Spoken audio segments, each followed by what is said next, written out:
Rachel. Welcome to Professional Book Girl. This is an extremely long time coming because I am obsessed with you. I was obsessed with Stone Cold Fox. It was my favorite book of 2023. I know so many of my listeners were also obsessed with it. So it is just, I can't believe it's taken this long to have you on the show, but welcome. Thank you so much for being here. Thanks for having me. I'm so excited. I've been looking forward to it for weeks. So I'm just going to mention right away, Rachel and I have met in person at Thriller Fest and we hung out the whole night. So I do feel like I'm chatting with one of my friends. I feel like and this might seem like a little more casual and a little bit of a different rapport than other author interviews. That's what I like, though. I like meeting my readers and being friendly and I don't know. It's fun to talk about books and meet the people that read your book and like it. And oftentimes I feel like with my books, especially I feel like if I meet a reader that really likes it, I probably would be their friend because they get it. When people Because me, oh yeah, you're a kindred. Your books have such a specific style, which this is going to come up in a question later, but I feel like they're very bitchy and gossipy. And I think it's so important to have people in your life that you can be bitchy and gossipy with. So I just feel like they're written for me. I'm so glad. I agree. Okay, so we are going to keep this spoiler free, but can you give everybody the elevator pitch for your latest release, We Love the Nightlife?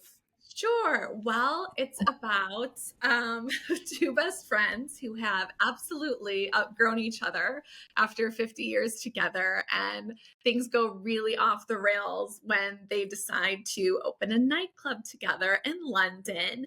And they just happen to be vampires. So there's a lot of bad blood to sort through. So I knew that it was going to be a London book because you sent me a hint on Instagram because you and I had bonded over our love for London. But when it was posted that it was vampires and nightlife, I remember watching, I think it was a reel. I remember your post and just flipping out. How did you come up with the idea for this? Oh, it was a multi-layered process. So it's funny because I pitched it to my editor kind of on the back end of several other pitches because it wasn't as baked as some of my other ideas. And I'm like, I don't know if they're going to want a vampire book for me anyway, but I was like, I'm going to toss this out here because I was excited about it. And she flipped for it and I was like, okay, cool. And then when we hung up, I was like, oh my God, I'm writing a vampire book. This is so insane. But the idea came from, I watched the documentary about Studio 54 that interviewed Ian Schrager. And I knew I was going to like all of the disco and dancing and vibes generally, just because that's an era I'm very interested in. But my surprising takeaway from that was I thought the friendship between Ian Schrager and his business partner, Steve Rubell, was so sweet. The way he talked about them being kind of young and crazy and how much he missed him because Steve Rubell is passing. It just was really cool to hear a kind of a stoic guy talk so openly about the love he has for his friend. But I started thinking oh, what would it look like if two women opened a nightclub like that? Because I think it would have turned out very differently. But then I'm like, okay, what's the story engine here? Where's the conflict? And I wanted to write about a friendship breakup because I feel like that's something that's very common for women. We all have at least one that totally rocked us. And I feel like people don't talk about it very much. There's not the same language to talk about it as far as a romantic a romantic breakup. It's just kind of different. But then, and I think this is my screenwriter, business lady brain. I'm like, I think the reception for that might feel that it's a small story. I'm like, what else can I add to this to really make it pop? And I remember laughing out loud when I thought about it. I was like, oh, what if they're vampires? I think this is it. I think this is the perfect combination of all the things I love, but also a really exciting scene or setting to tell a story like this that's going to feel, and I swear every time I say this, I'm not trying to make a pun, but it's just the way we say it. It's high stakes, right? Because they're vampires, literal life and death. I mean, oh my God, I just have so many questions off of everything you just said. You said something really interesting, though, that this idea wasn't kind of fully baked. How does that work when you're going into your editor? You bring different ideas and they choose their favorite? It's sort of, again, I've only done this once. So when I sold Stone Cold Fox, it was a 2-book deal. So Stone Cold Fox is the book they bought. And I had a second book in the contract, TBD. So we like just set a call to kind of talk about some ideas I had. And I don't know, maybe like four. And there was one that I thought was like, it was like super fleshed out in my head.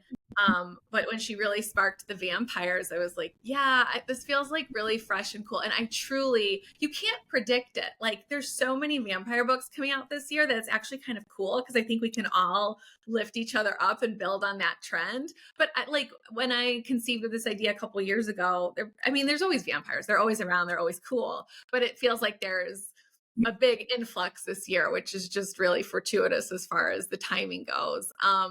But she just thought that that was the most fun and fresh and like on brand idea for me, but kind of a big swing in a cool way for a second book. Cause I feel like with sophomore books, I love that they're called sophomore, by the way. It just sounds so like, I know.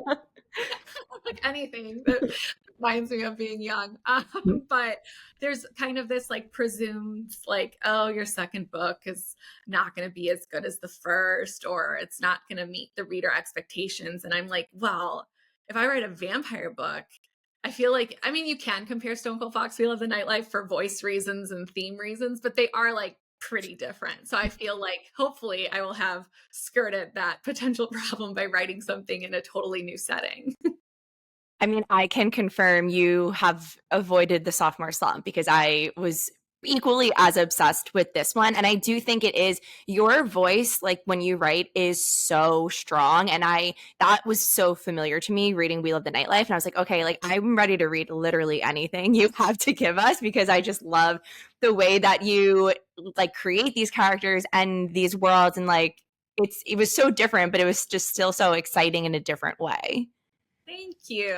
And it was extra challenging too because I had two little voices to play with this time, where Stone Cold Fox was it was all in Bee's voice. But here I kind of got to stretch two different muscles for two very different ladies.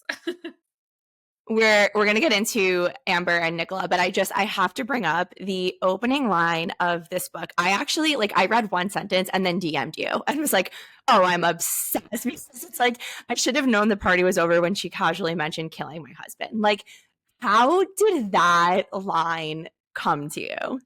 Well, first lines are very important to me in my Okay. books, in a script. I just feel like it is your hello, is this book for you or is it not? Like, I just knew I wanted it to be important. So, funnily enough, so the Stone Cold Fox first line famously is I knew I would marry Colin Case after the fifth time we fucked. That was always the first line of that book through every iteration of the drafting process.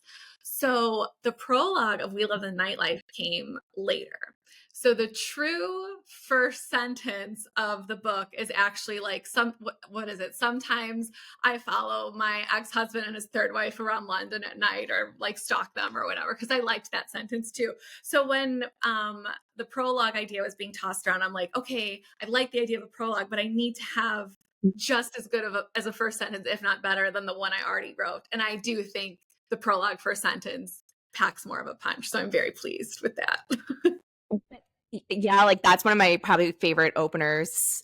I'm actually more of a last line girl than opening sentence, but like for me to remember this opening sentence, like I feel like it probably is my favorite.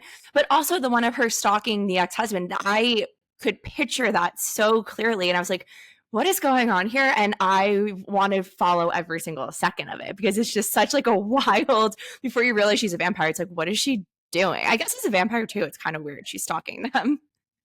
Because that was like literally the first sentence I wrote of the whole story. Because I was like, Oh my God. and I'm like, that's kind of funny if you don't know she's a vampire yet. She's just this like person that's like following her ex-husband.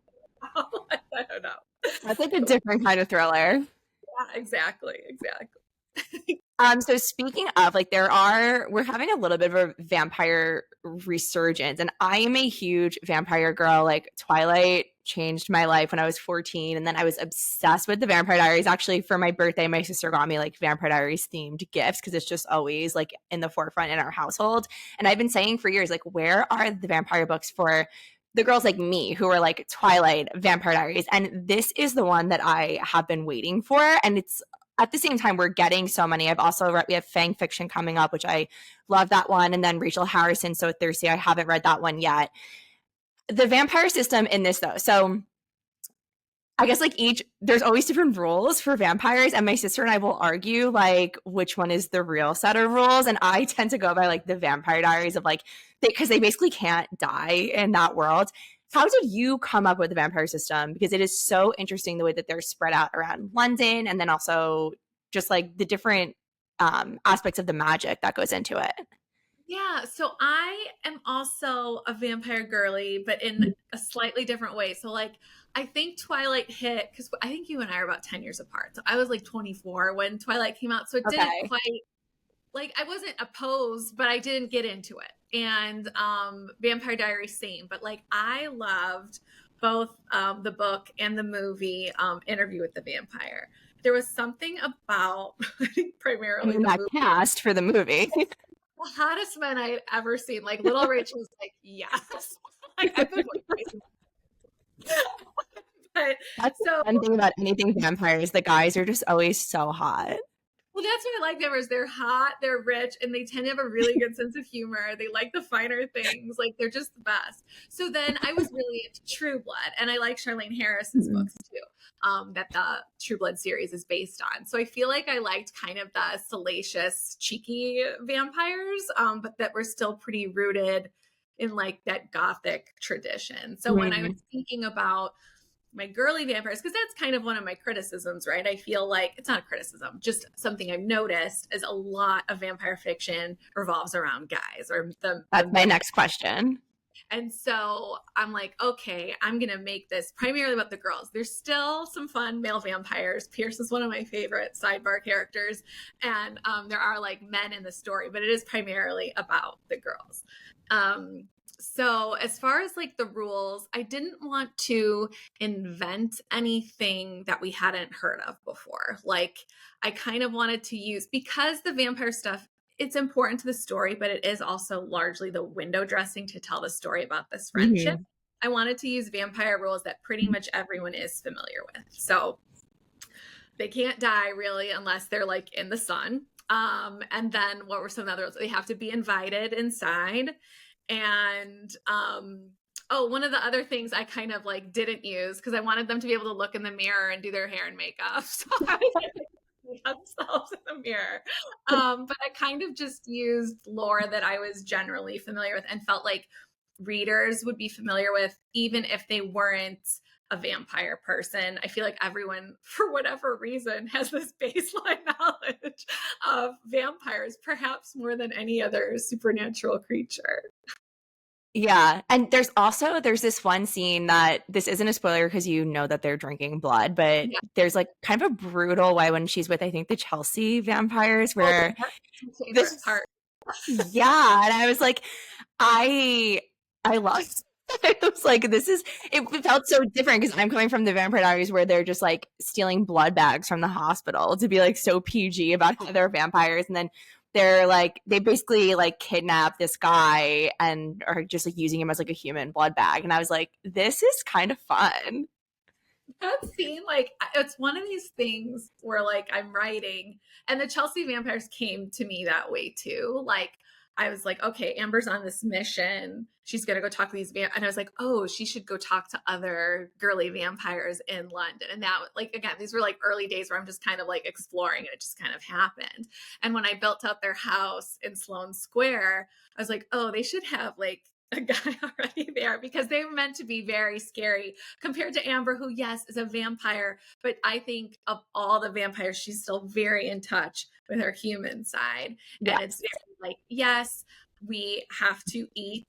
And I feel like she tries to be a vigilante in the way that she like selects her victims. Like she doesn't, feed on women. And like it was just this like nice young businessman who happened to be in the wrong place, wrong time, but she had to put up she couldn't look horrified because she wants something from these other female vampires. So that scene was really fun to write. I remember going like, wow, Rage, this is really scary. Good for you. But I also really liked it because we mentioned usually with vampire fiction, the men are the focus. And like I keep mentioning the Vampire Diaries, but even with Twilight, like there's girl vampires in there, but a lot of times it's like the human girl becoming a vampire. That's how a main character girl Mhm. vampire is in the mix. And it was just very refreshing to right away, it's like the women are at the forefront, they're vampires. And also like they can be brutal in the way that the male vampires are. Mhm. Yeah, there was something, I mean, Nicola in particular, is a very brutal vampire and doesn't always present that way, and that's why I think it can be kind of shocking at times. And I think to your point, like people aren't expecting that necessarily from women, but I feel like women have all sorts of pent up rage, so it's kind of fun to think about like who you would go after if you were a Yeah. vampire. It's like one of like Amber's like first feeds as like as a new vampire, and so the guy says something that really triggers her, and she just goes off, and I was like, God, that probably feels really good. Yeah, it's very cathartic, I'd imagine. We keep mentioning the main characters, so there are two, Nicola and Amber. At first I was like, I feel like Amber would be my favorite, but I actually really liked Nicola. She's kind of like the head bitch in charge. They're very different, but I think that they're underneath, they are pretty similar. So can you talk to us about both of them and how did they come to you? Yeah, so I knew I wanted to do like two alternating voices. And since I did decide to set it in London, I was like, oh, this is kind of a fun opportunity as far as like differentiating them. So initially, when I thought of this idea, I was toying with setting it in New York or LA and like those party scenes because the Studio 54 of it all is what kind of kicked it Yeah. off. But then since I was living in London when I came up with the idea, I was like, oh, I should totally set it here because it just made the lore so much richer. London, it's my favorite place on the planet, but it's also like creepier. But like Nicola's much older than Amber. Like Nicola, both of them look like they're about 23, 24 years old, but Nicola's close to 200 and like Amber, is turned when she's 23. So we see her in present day. She's like a like boomer age, which is kind of funny to think about. I thought that was funny too. So in terms of like figuring them out, I knew I wanted so Nicola was admittedly a little easier for me to write at first. I think it's because Interesting. I have a good handle on the baddies in my creations. And so I knew like what I wanted to accomplish with her, which is always like, yeah, she's really bad, but I know there's people that are gonna prefer her to the good girl to Amber. And so I'm happy to hear that because I do love them both the same actually. But I think Nicola has a lot going on, and similar to B, I do feel like even if you don't like her, you will understand her by the time the novel, is finished. And then Amber, I just wanted her to be, and Nicola's very mysterious, independent. She has her own house. She has her own money. Like Amber's really attracted to her because she just seems to have it all and she suffers no fools and she's very confident. And then on the flip side of that, we have Amber, who is one of these people that like walks into a room, makes friends with like just like moths to a flame. She's just one of these like magnetic personalities. But she went from her parents' house to her husband's house to Nicola's house. She doesn't feel yet like she can take care of herself in certain ways. But when she meets Nicola, it's like they are attracted to the thing in the other person they don't believe they have. So Nicola never feels like she's the chosen one or special or like has that like magic fairy dust that like draws people to her. And Amber loves Nicola's like ball busting ways, right? Because she's like, I'm not like that at all. So it makes a lot of sense why they are so attracted to each other as friends, and then ultimately why things start going awry as well because they just that was kind of the fun thing about the vampire stuff, right? Because there is like a big power dynamic. Nicola's very controlling. If there are interview with the vampire people listening, like I was obviously inspired by Louis and Lestat. Like there's just something about like the maker companion relationship to me that was really fascinating to look at as two women. So that relation, like the maker companion thing, the way you wrote it was new to me. And except like they played around with it a little bit in like Vampire Diaries, and I found it so interesting. Period. But I think more so because it was women, because you see like Nicola in the 70s spots Amber in a club and she's looking for someone new to have around. And they really like for decades are just like having the time of their lives, like partying, killing guys, like just doing what they have to do. And it felt very relatable though, not that part, but the when a friendship gets so close and then how it can very quickly start to feel suffocating and you have to try to extract yourself from it. So you mentioned in the beginning, really is about a friendship breakup. Like Amber's trying to get out from under Nicola's thumb. I'm sure a lot of people listening know I went through a very big friendship breakup like a year ago. So it kind of was cathartic to me to read this because it's something nobody talks about, but we all experience. And it was just so much fun to read it as vampires. Like it just made it so cool. But this is really the first book I can even think of that tackles that subject. So was that when you were going into writing it, did you know that that was kind of going to be a main theme?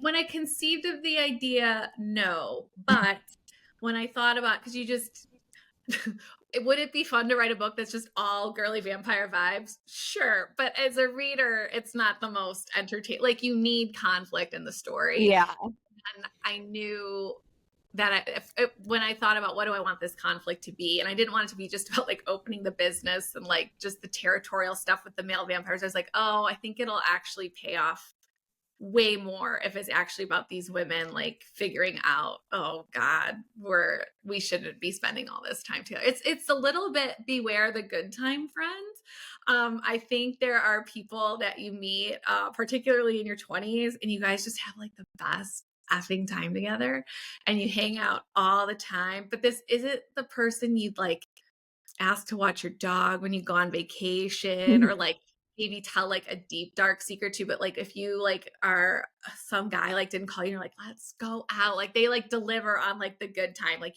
when you guys are together, you're giggling, you're having fun, it's great. But I think sometimes when you're having all that fun, you can conflate it for being a better friendship than it actually is, and that's kind of the takeaway, at least for Amber. And it's so interesting because like we said, Amber's like a boomer. I think when they said like I realized what year she was born, I was like relating it to people I know in real life. And I was like, oh, that's so weird because she's like 23. Yes. It was just like a funny thing, but it was really interesting to watch her at that age kind of come into her own and start figuring out what she wants. But there's also like learned behavior mixed in with it. They're always going to be stunted, right? In this like arrested development, because I mean, Nicola too, like she's seen it all. And it's fun to write in both of their voices, honestly, because I could use like turns of phrase from like their past, right? So like Nicola would say really old timey things and Amber would sometimes say like, like foxy, like really like 70s type things. But still they're in the present day, but they're never ever perceived by society as anything older than a 23-year-old woman. So I don't think, even though Amber is technically of boomer age, she didn't have entirely the boomer experience because she hasn't aged. So it is kind of, there are many different ages, which I thought was really interesting to play into. But there's definitely like a stuntedness to both of them that was always in the forefront of my mind as I was writing them and figuring out how to work through certain situations with them. So Nicola's backstory is a part of the book, and when I didn't expect this, and when I realized we were getting flashbacks, then I was like, oh my god, like she wrote this exactly for me because that's what I love in like especially like a vampire story. And like everybody knows I love historical fiction, and it kind of felt like that, learning about Nicola's life as a human. There's a mystery with her sister. What was writing that like, and why did you decide to include it? So it's, how some authors will say like, oh, this is the book of my heart because there's something very like this is the book of my heart because every weird thing I love is in it. I snuck Pitbull in a scene. Like I have disco, I have vampires, I have London. And so like something about me is I just like can't get enough of like an abused Victorian child motif. Like I love Garden. I love Little Princess. Like I'm obsessed with, I don't know, so into orphans growing up. Like any orphan story, sign me up. So like I just knew I wanted to have something with like creepy children in the past, like something was going on. And then the Victorian era to me is just like, oh, I'm like I'm just obsessed with it. So it was more, because I was going back and forth. And once I figured out some twisty things, I knew it was going to actually serve the story and not just be fun. Because Kayla, I have so many deleted scenes from this book. Can I have them? The amount of drafts I wrote of this, like, I mean, I have a scene from like the London 2012 Olympics. Oh my gosh. I have a lot going on. So there were times where I was like, oh, do these flashbacks need to be here? And then as other things kind of clicked into place, they did need to be there. But it was just a really hard book to write because of the passage of time and everything needing to pay off when it does. Like, this is the first time as a writer, script, book, or otherwise, I had to do the note card thing because I had so many things I needed to hit, but I would read it and be like, oh shit, like if I put this can't be here anymore. And it was like a puzzle. But then when everything like locked in place, it was super rewarding. But I love hearing you love this book so much because it was blood, sweat, and tears. Well, and I mean, it is such a feat because there's the flashback aspect, dual personalities, but then you created this magic world. Like, we kind of started touching on this, but basically the way it works in London is that like vampires rule certain neighborhoods. And I really liked that. I mean, when she goes to Chelsea and those girls kind of become more part of the story, how did you decide to do the neighborhood thing?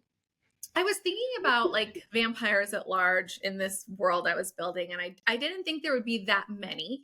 I thought it was going to be kind of an elite bunch, and also because I think they're very violent to each other generally. And I kind of liked it served the idea of maker and companion, like kind of like your own cliques. Like, this is the only vampire you can trust because everyone's literally out for blood and wanting, control of things. So I like the London vampires are basically, it's like Pierce and he's got about 7 guys. And then it's the Chelsea vampires, there's 2 of them, and then Nicola and Amber. And like, I think there's others peppered around, England and the UK at large. But I think vampires are largely in big cities because they can do what they need to do without a lot. Like, you wouldn't have a vampire in a rural area because they would probably be, the idea is like if a human figured it out, they could like get you, Yeah. lock you in somewhere where you would be exposed to the sun anyway. So I was like, I knew it was going to be small in the sense that there's not that many of them, but that there was definitely like rules and a hierarchy and like this decided upon way of life so they could go peaceably about their business and not really be mixed up into each other's affairs, which of And course so, in each other's yeah. affairs. I mean, I wanted more of them fighting with each other. I was like, I'm in this world. Like, so your books I was going to mention this later, but your books are so cinematic. And I'm sure that comes from your past career as a screenwriter. So when I was reading this, I always picture things as like a movie in my head. But I was like, oh, this would be a show. And then I would want a spin-off show about all of the other vampires in London. It's fun to think about. I mean, because there were like places I wanted to linger, but the book's already kind of long for the type, like for a thriller. And I'm like, okay, like I had to be a little particular about what my focus was going to be. And it was largely Nickel and Amber, but I did what I could. Like, it's similar to Stone Cold Fox. Like, I love Calliope, for example. I love Ren, for example. So I tried to give them like shine where I could. But they can't, have too much of the real estate on the page. But this, what I'm trying to manifest is I want this to be a feature film that I not just write, but I also want to direct it because I see it in my head. I know what I want it to be. And then the movie does so well that then we also make it a TV series and then I can like play with all the other vampires too. I mean, I would be completely obsessed with it. I will join in on the manifestation for you. There's a fun like prequel to be had with Nicola and some of the people she knew before. And one character that like, maybe we'll have to talk about this online, but there's a character that kind of blows in and blows out and I couldn't really give them a lot of real estate. And there's someone that like I knew really well in my head, but I couldn't really give that person much to do aside from what they were there to do for the story. So That's so how do you sorry, listeners. I just heard myself say that, like, oh, cool, thanks for the intel. but it makes me think, like, how, when you're writing, do you did you keep track of all them? Like, do you flesh out the characters before you start writing? For my main characters, yes. So like Nickel and Amber, I did a fair amount of just like, I usually do it in the form of like writing a chapter. Whether I keep it all or not remains to be seen, but I find like that's how I get really comfortable, like writing a lot about their backstories primarily, because even if certain things or phrases or sentences don't make it in, it will still help me inform the decisions they will make as they progress to like this particular part of their life. So I do like to know a lot about background and family and how they're raised. And I don't know, I find myself always writing about underdog women that kind of come from modest means and want to rise above their station. I'm sure that has to do with my own myself. But I like to explore that in what I'm writing. And I did that a lot with both of them. Although Nicola's got the money in this one. Someone's always got money in my Yeah. book. I mean, I love it. So, and with being Stone Cold Fox too, like, all of your main characters, their backstories are actually so important to how we see the story play out. Like, when I was reading Stone Cold Fox and I realized we learned about why she was the way she was because we saw her childhood, I was like, that's when I was like, this sets it apart from any other thriller of this trope that I'm reading. You do it so well.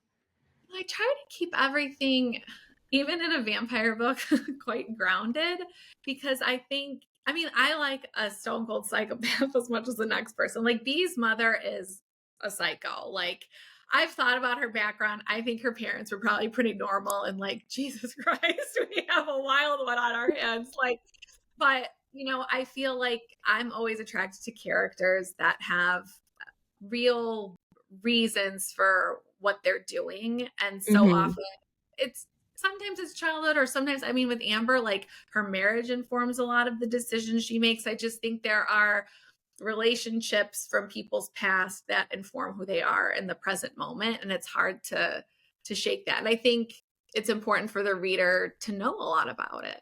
I love that stuff when I'm reading characters. I Me mean, I want to too. know. I probably want to know more than is normal, but like that's why I like so much out of this book, because I did a lot of background on both of these girls.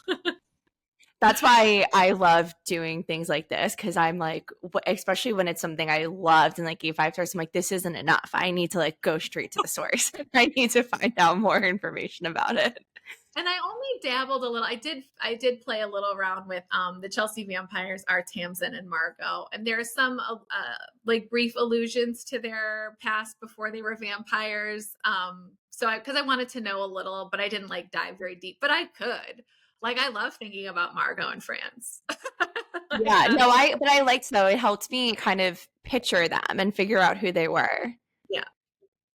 So we keep talking about London, but I you obviously love London. I love London. And when I was reading this, the way that you wrote this city, like, I felt like I was there. I felt like I was walking down the streets with them. What was it like for you to write kind of a love letter to the It city? was the best. It was the best. So like pretty much I think every place mentioned in the book, except for Tramp, I still need a connection into Tramp. But every place I mention, I was there at some point during my time that I've spent in London. And so when I knew I was writing the book, that one of the times I went back, like I had already had a draft, but I was like, oh, I want to go back to every place I mentioned and like make sure. Like, one of my favorite scenes is when they go to the powder room at Claridge's, and I put that in there because I just remember I was walking with my husband and like I had to pee so bad, and like one of my like when I'm in a city, I always find a hotel to do my business. And like I just, Obviously.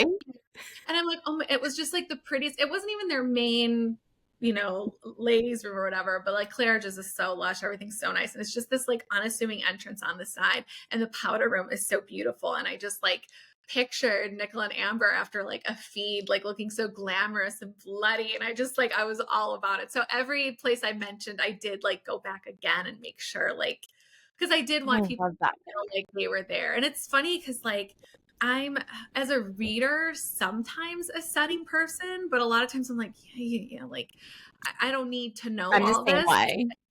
But for some reason with this book, I felt like I needed to spend time with that because it just, London is, it's a character in the story. It's really important, and it is important to me. So it's just my favorite place. Like my husband and I are gonna like live there half time. That's like our plan. I don't know if you know this, but my husband is a citizen. He's a dual citizen. My Oh my adorable God. is from Leeds, and I'm actually going to post something soon. He did some fun voiceover stuff for me as Jonathan the Houseman, which is Oh really my God. That's so fun. perfect. Yeah, and then I did my my junior year in England, so I was there in my one of my peak party girl times, 2006 to 2007. So I got to put some like fun indie sleaze in the book, like I was seen at an Arctic Monkeys concert that I I I was love at. that. Oh my God. It's just really funny. Like, yeah, it's funny. Okay, one more thing on setting, and then we have to talk about music to talk Okay. about this book. But also, Nicola's house was such a huge part of the book, and it felt so alive. Talk to us about that. And I forgot the name. I'm sorry. Yeah, no, it's okay. It's called The Laurels. And so what's funny, I was gonna call so Nicola is Nicola Clofton.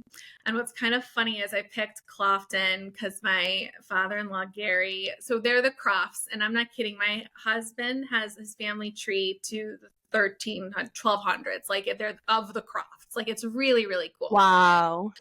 Gary always talks to me, my father-in-law, about our ancestral home, which is Clofton Manor. It's belonged to the Crofts for centuries. Like it's just something that is always like Charles and I are like, we want to own that one day. And it's just this like English manor home, and it's Oh really, my really God. cool. But I wanted to set this in London because that's in the north of England. So I was sort of thinking about, oh, like where could I put this traditional English manor home? And I know you spent some time walking around here too, but Hampstead is just like jaw-droppingly beautiful. The houses are outrageous. Their village is so beautiful. And it's truly like, I don't know, 15 minutes north on the tube, and you feel like you're a world away. But when you go on the heath, you can literally see the whole city. And I just thought it would be a cool place for them to have their home base, being, having more land and space in this big house, but they could easily, get to their territories where they feed. But yeah, the house was fun to write. I mean, I was just picturing like the type of house that Nicola would live in. And it was funny to kind of think about the changes Amber would want to make, but she's not allowed because the house, the Laurels, is really important to Nicola. The ancestral home thing is very serious for her for lots of reasons. And it's not just a house. It's like, aside from Amber, like her most prized possession. So it plays a really big part in the story. So I wanted to make sure whenever I wrote about it that it felt, grand and lived in and special. The house itself was another character in the book because it was just so important to kind of everything that was going on. I had to draw little maps. I'm not an artist, Oh my unfortunately. God. I'm a visual artist. But like to figure out what, like, there's just certain things I needed to know where they were. So I have so I much. love that. I save stuff for like my future archives because I'm like, I don't want to throw anything away. Like No, don't. project in a way, like I love Stone Cold Fox, and it was challenging in its own way, but that was a very chronological story. I always knew where it was going, more or less. Like this was a puzzle box to me as I was writing, and it's so rewarding by the end, but I literally felt like a crazy person during most of the drafting of this novel. So anything I did that was like extra or I'm like, I'm keeping it. Like I have like a We Love the Nightlife box. I don't think I Oh can look my at it again. God. It's such a process, but I Still want too to soon. say. We need a special edition with that map and then the London 2012 scene. London 2012 is very top of mind because of the Olympics. I know that would have been fun, but it didn't. Again, like one of the things in my early drafts of this that I heard from my team, and they were right, is like it just needed more suspense, less vibes. Like I was like, okay, So like some scenes that were more vibes, unfortunately, had to go to service the suspense of the story, but they're still fun. Yeah. So music is so important in this book. We mentioned the Arctic Monkeys, but obviously disco, that's how Amber and Nicola meet, and then they become like they're disco girls and then they become club girls. How did that come about and what was writing it like? Yeah, well, the Studio 54, like I knew I was going to set Right. part of it at the back end of disco, but what was a fun surprise. So narratively, I'm like, okay, how am I going to keep all of this straight? So I was like, okay, Amber is always going to be our person in the present, and she's going to be speaking in the present tense and tell us like what is literally happening in the moment. And Nicola is going to be our historian. She's speaking in the past tense, and she's going to be in this 1979, 1980 when she and Amber meet, turns Amber, etc. Then as I started developing the story, I'm like, maybe I will move forward in time. Like, it would be cool to see what happened in the 90s, in the early 2000s. And once I kind of decided I could do that, it's very freeing when you're an author. Like, you're like, it's my book. Sure, I could put a Traveling. line in here. Like, it's my book. So that sort of like opened things up for me. And I ended up scrapping this. I don't remember why, because I think it would have been cool. I just think I had so many drafts and things were changing. But I had song titles for each of the chapters that were meant to Fun. things you think of, when you're reading certain chapters. But a lot of the songs are still mentioned. Like, I love ELO, so Strange Magic plays like it's like one of my favorite scenes that's in there. I mentioned the Spice Girls at one time, and I don't know. I kind of picked things of those decades that I enjoy. And then as far as the disco early 80s stuff, again, didn't live through it, but it's something I'm weirdly nostalgic for. I think I mean, you're a historical fiction girly. You're Yeah, I totally get nostalgic, it. didn't even experience. It's a really cool feeling, and I just leaned into that. So I looked at like the UK charts for specific things too, because I know sometimes a certain song isn't necessarily a hit in the UK like it was here, or vice versa. Yeah. Like, it ended up getting scrapped, but I found this really cool song that was like super popular in 1979 in London by this band called Ottawan, Ottawan. It's called Disco. And it's such a catchy, cute song. And I feel like I'd never heard it before because I was looking at these charts. I was like, oh, cool. So I did do a fair amount of research into the time for music, and then also just to have a little peppering of what was going on in the country at the time. Like, I don't think Nicola or Amber for that matter were like super plugged in to like certain situations that were going on in the late 70s, early 80s in England, but I like play with them anyway, like the New Romantics and how things were going with Maggie Thatcher. Like, there's just like allusions to what's happening, because I think it's important if you're telling a story at that time, like not mention it, I feel like makes it feel less authentic. It was, first of all, just the attention to detail. Like those are the little things that to me, I'm like, oh, I love it. It makes it stand out. But it was really interesting to watch Nicola specifically talk about, I guess, like the passage of time. I'm assuming because she's like 100, she's over 100 years old. Like she has more experience with it. But like when disco's going out and she talks about like not liking new trends, and it made me think like, oh, we'll see something in this store, but I feel like I at least don't experience it the same way she does, because she's just so like clear cut and like this is like the cycle because she's done it so many times. I loved like Amber would embrace some things and Nicola wouldn't. It was just like really a fun way to show the passage of time and how culture changes. And it was a good way to differentiate their character too, because I think Amber always wants to have her finger on the pulse. Like, she wants to Yes. stay current, and I think to stay current, you have to embrace the new stuff. That doesn't mean you have to be like, oh, that's like old and I don't like it anymore. But because I can even be like this a little bit, and I'm like trying to actively change my tune. Like, sometimes I'm so like meh about TikTok and how everything is like decided through that app, and I'm like, like I just wish sometimes for a more analog life. I think we all do on some level, but Yeah. at the same time, that's where the culture is right now. And I want to be a part of the culture. So I like started playing with, I'm sure you saw it. I did the Charlie XCX dance, which was really Oh my fun. God, I didn't see that. I I did have it to with go watch. in my hands because my books are brat. Oh my God.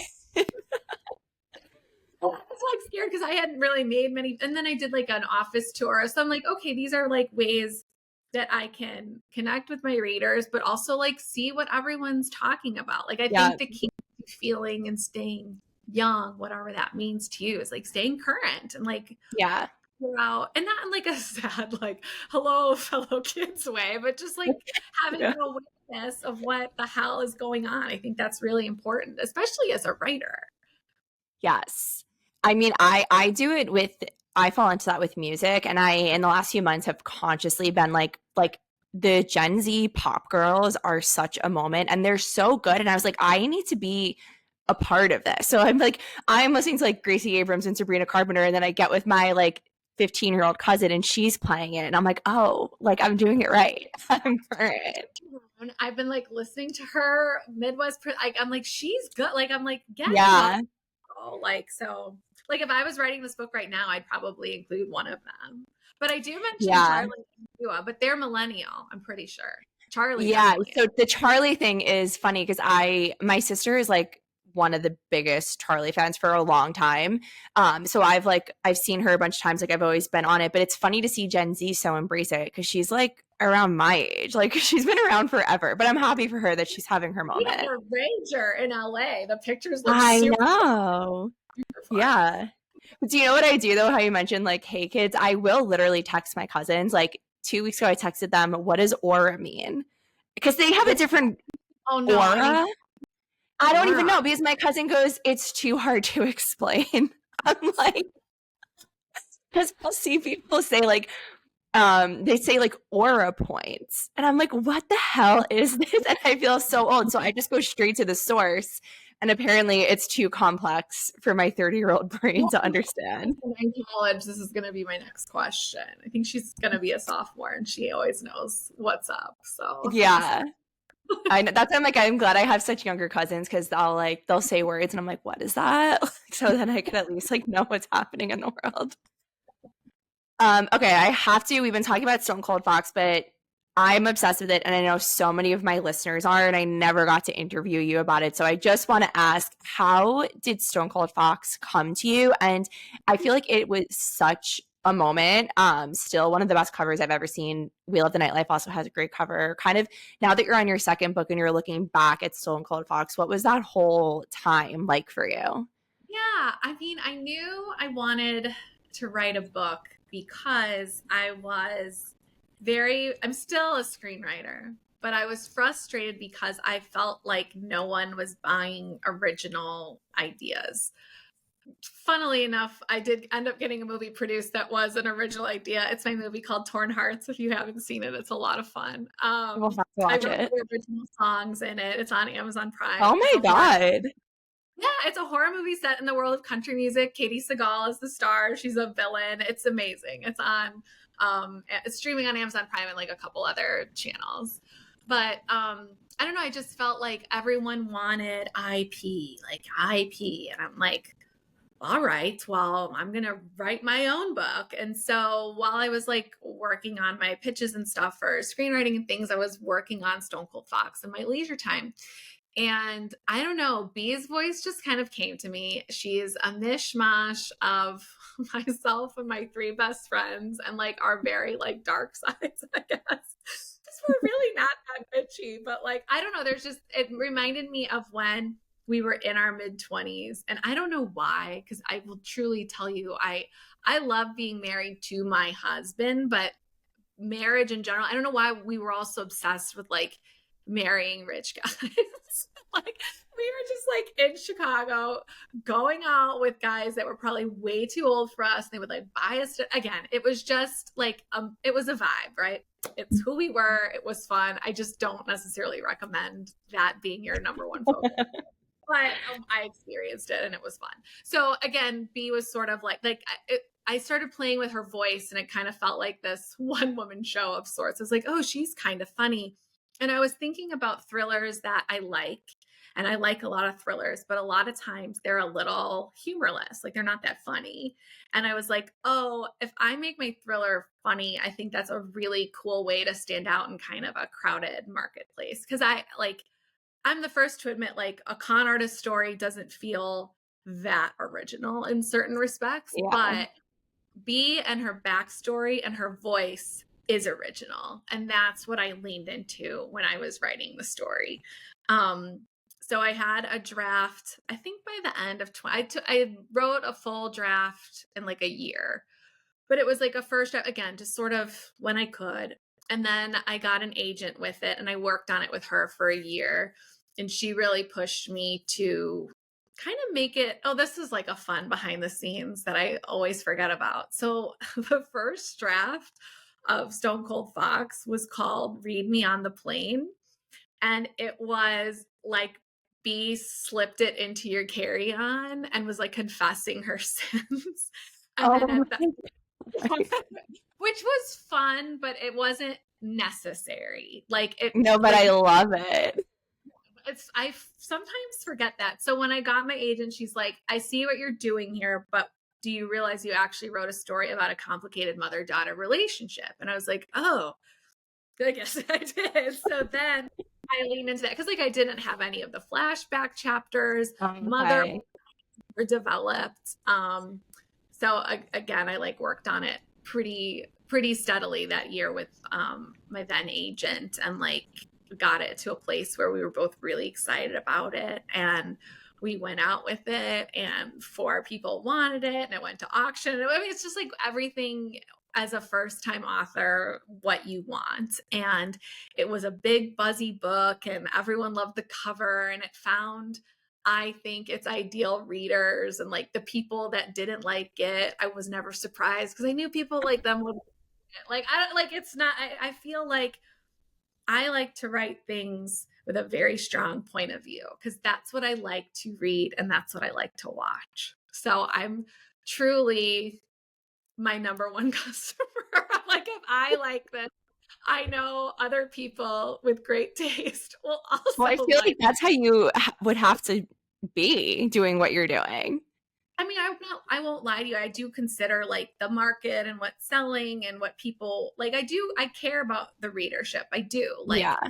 I do read a fair amount of literary fiction and I enjoy it. And like I love a book that's just vibes like as a reader, but I knew as a writer I wanted to be in the zeitgeist in the way that's like, I hate this word too, but like commercial, but like fun and poppy and like give people something to talk about and make sure I have a propulsive plot as well. So it's a little bit of like, it's art and commerce or whatever you want to call it. I don't know if I should even be talking about this so openly, but like that's just how I approach it. Because for as much as I'm an artist, like I'm a businesswoman, I want to do this for the rest of my life. And it would be silly to not consider what people are probably looking for. And that's Yeah. how the players thing came in. I'm like, how can I stand out? Because there's, as you know, so many books. Like, I mean, the TBRs get out of control. And then there's books from years ago I still want to read. But you feel like, oh, I got to read all the new books coming out this year. I mean, it's really such an honor when someone selects your book to read because there's so many options for people. So I just want to make sure I'm giving the people what they want. And for my books, I feel like they're parties in a novel. I love that. I love that. I mean, it's so kind of refreshing to hear somebody talk about that. I have heard other authors say it too, because even the way with like social media and all, like it's just there's so much media available. So it's about like I could pick up 5 different books today. Like there's just I have a million unread books in the room next to me. So it is about like making yours stand out. But like you, I would not be worried about the future of your career because yours are just I can't even think of another author to compare you to. Like you are just so unique in the best way, and I cannot wait to read everything you have the new to give us. Oh, thank you. I'm excited to write it. I'm working on something new now, but it's very early days. But I'm pretty excited about it. So I'm not talking about it yet, but I'll be very thrilled to announce if when it's the right time. It's even just nice to hear that there will be something else. But back to We Love the Nightlife, what do you hope readers take away from the book? I hope they relate to one of the characters, or if they don't relate necessarily, they're drawn to one of them. I really aspire to write characters that people remember. Like, even with Stone Cold Fox, and I'm guilty of this too. Like, there are books I know I loved, but I don't remember everything that happened, but I remember a character. And this is like a very cliche example, but she's stayed with me since I cracked it open. Like, I think about Amy Dunn all the time from Gone Girl. Like, she is it for me. Like, she's just someone I think about. Amy March and Little Women. People commonly think I'm a Joe, and I'm not. Amy, like, so like for me, I'm like, I want to give a propulsive story and I like a great plot. I do. But I'm really obsessed with characters as a reader. And so I am obsessed with characters as a writer. So whether you remember every single scene is not the most important thing to me. But if you're like, oh, Nicola Clofton, what a baddie. Or like Amber Wells, I want to be her best friend. Like, that's like, I want you to take one of the girls with you. I love that.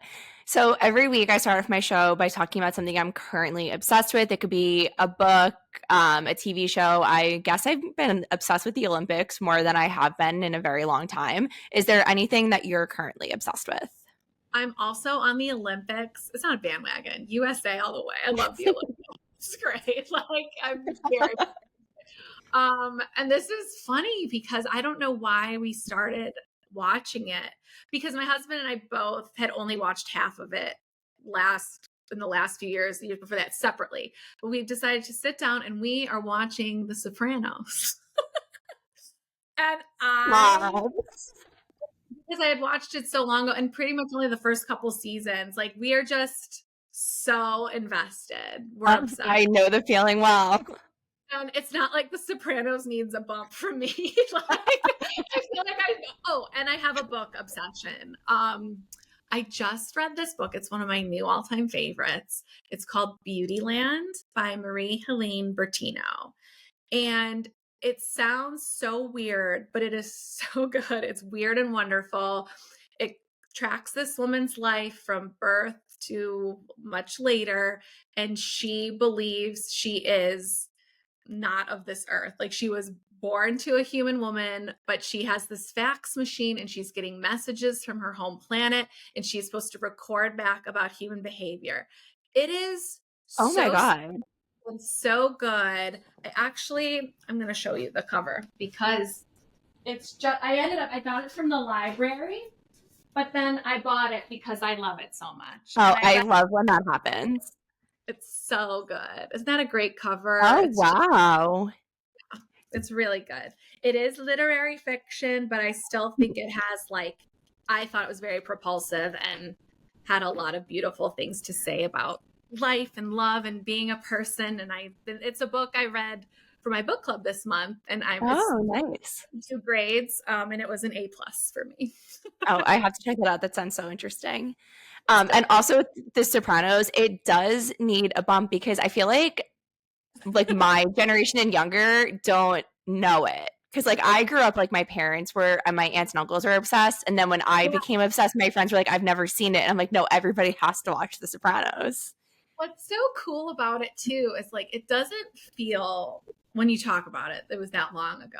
But as we're watching it, I'm like, oh my God, like, just like there's not really the cell phone thing. I mean, it's just, there's like this very late 90s, especially the first couple seasons. Yeah. That is so fun. Do you know what I always got, and I tracked throughout the whole show? They drink a lot of soda, the Coke cans. And I was like, oh my God, like I remember like when I was a kid, that's what they looked like. And that's how I was able to like track how time changed when the soda can design changed. It's really good. And the hook is so good because it really is like this family drama, but the family's in a mob. Crazy. I know, obsessed. The finale of season 2. So we're going to start season 3 tonight. Oh my God. So excited for your journey. Where can everybody find you on social media and see you do the Charlie XCX dance? Yes, I am primarily on Instagram at Rach Koller Croft, but I have the same handle on TikTok.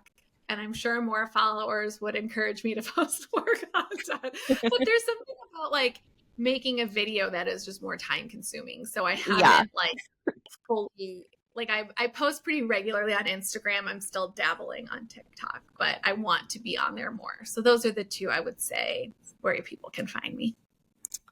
Thank you so much for joining me today. We Love the Nightlife is out now. So if you have not already picked up, I don't know what you're waiting for. I think everybody listening will love it. I could talk to you forever.